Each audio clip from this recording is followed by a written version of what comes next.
Don't be an asshole to everyone and their grandmother.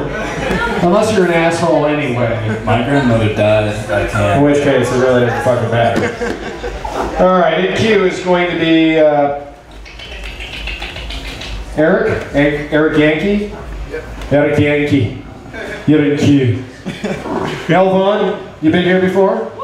Elvon for the very first time! Hey!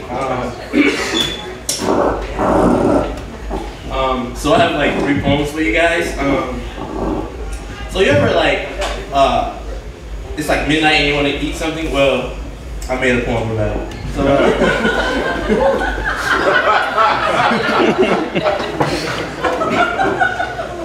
the hour hand was handcuffs past the 12 on the clock. But I guess my stomach can't tell time because it tugged at the tail of my shirt for attention with the same urgency it did in the afternoon.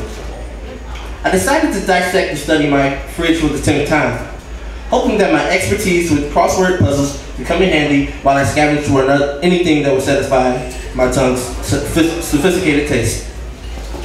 At first, all I could find were cousins to last week's dinner, twice removed from my appetite. But then I parted to see of Tupperware containers and found the holy grail of sandwich ingredients: peanut butter and jelly.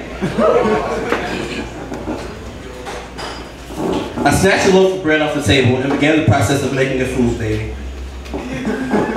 Finally, the days of lifting my mom's 5-pound weight paid off as I used a spoon to dig from the nucleus of tightly bound concoction of creamy goodness I call peanut butter.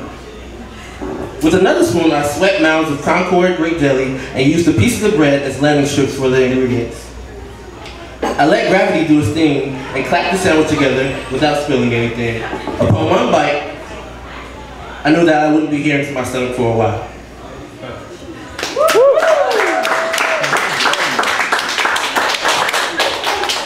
Alright, the second poem is about high school because it really fucking sucked.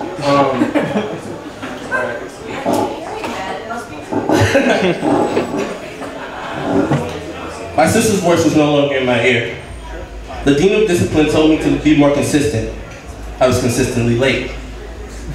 The first classes of the day were my grace periods, and I was suspended from school with no cable.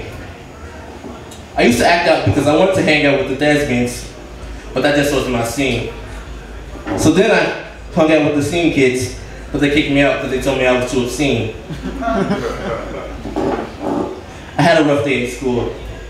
When I got home, I had a rough draft the next morning. I didn't do it. My grade took a slide and I was on the mood swings. I had an F in physics, but I knew physics good enough that I knew I had potential. I didn't go to prom.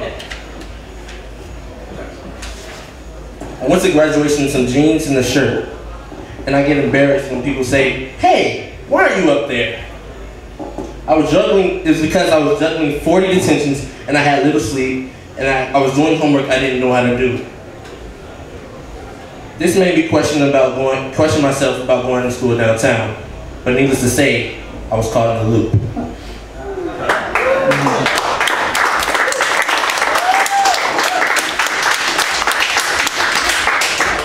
All right, this is my last poem. It's called Love Drunk. My own experience with love had a laugh track behind it. I let the spirit slide into my control system until I was in good spirits. I let the moonshine pour into my plastic cup until I made light of the situation. All the pains that were sticking to me like scotch tape, I drowned them out with scotch. The liquor starts to speak and push my insecurities into the back of my mind. I pursed my lips, turning them into floodgates. The levee wasn't strong enough. My feelings started to rush out. I got a little sick of being alone.